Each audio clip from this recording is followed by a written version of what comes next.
아, 착용 안 합니다. 아니요, 저는 안전모를 착용 안 해요.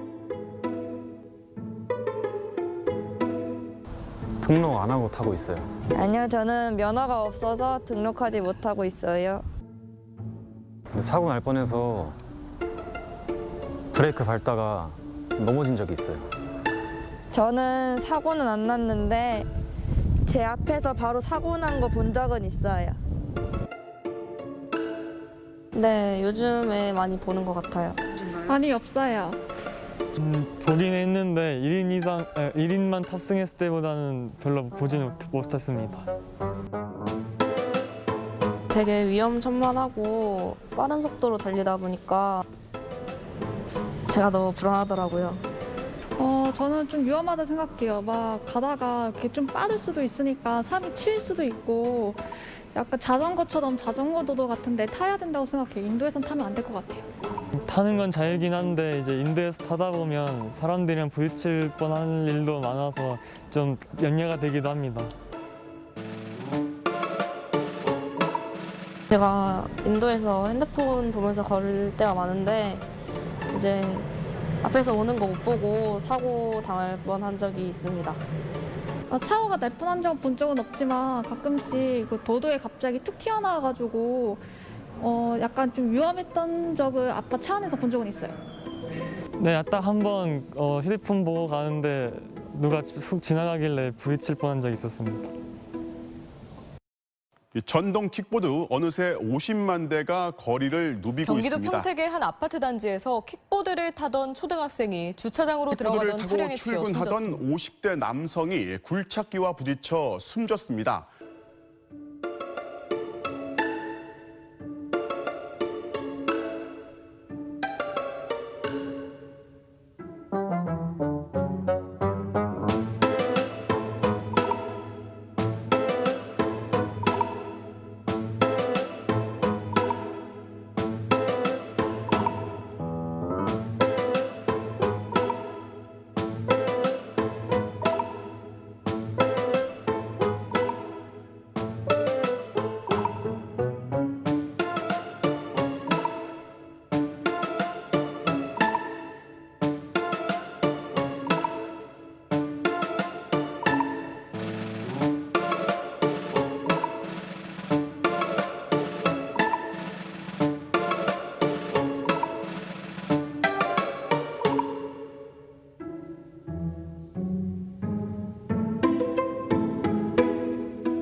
킥보드 관련해서 신뢰할 만한 전국적인 공식 사고 통계는 지금 현재로서는 존재하지 않는다라고 보는 게 정확할 것 같습니다. 왜냐하면 현행 도로교통법상에 전동 킥보드가 이륜차에 포함이 되어 있거든요. 물론 뭐 개정 법률을 지금 시행을 앞두고 있지만 따라서 이제 경찰청에서는 전동 킥보드 사고 통계만 별도로 집계하지는 않고 있고요.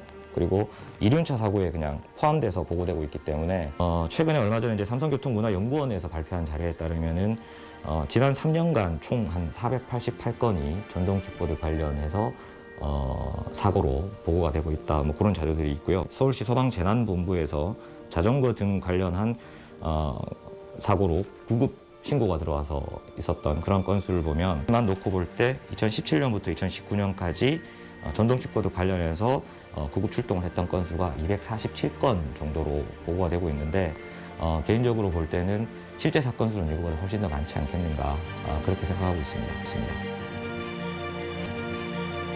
현행 도로교통법상의 시중에 판매 중인 대부분의 킥보드가 이륜 자동차에 해당하게 됩니다.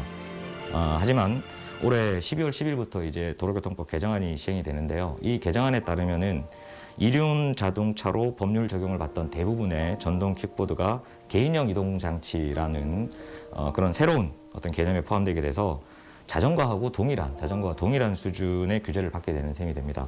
따라서 이 새로운 법률안이 시행이 되게 되면 면허도 필요가 없게 되고 운행을 하기 위해서 자전거 전용 도로도 이용할 수 있게 되어서 이 법률 위반 행위에 대해서 처벌의 사각지대에 놓이게 되는 것이 아닌가라는 우려가 듭니다.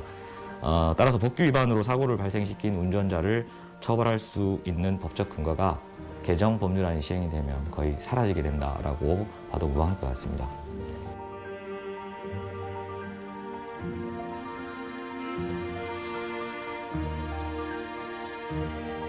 탑승 장소를 일반 도로 또는 자전거 도로로 제한했을 때 문제점에 대해서 고민하기보다는 개인적으로 생각할 때는 사실은 자전거 도로 인프라가 확충이 되어 있느냐라는 것이 더 문제점으로 보여집니다. 왜냐하면 지금도 자전거 전용 도로가 있는 곳에서는 자전거 같은 경우에는 자전거 전용 도로를 이용해야만 하도록 이제 이렇게 규제를 하고 있지만 자전거 도로가 설치되어 있지 않는 곳에서는 현재 자전거라고 하더라도 일반 도로의 우측 가장자리를 이용해서 운행을 할 수 있게 되어 있습니다.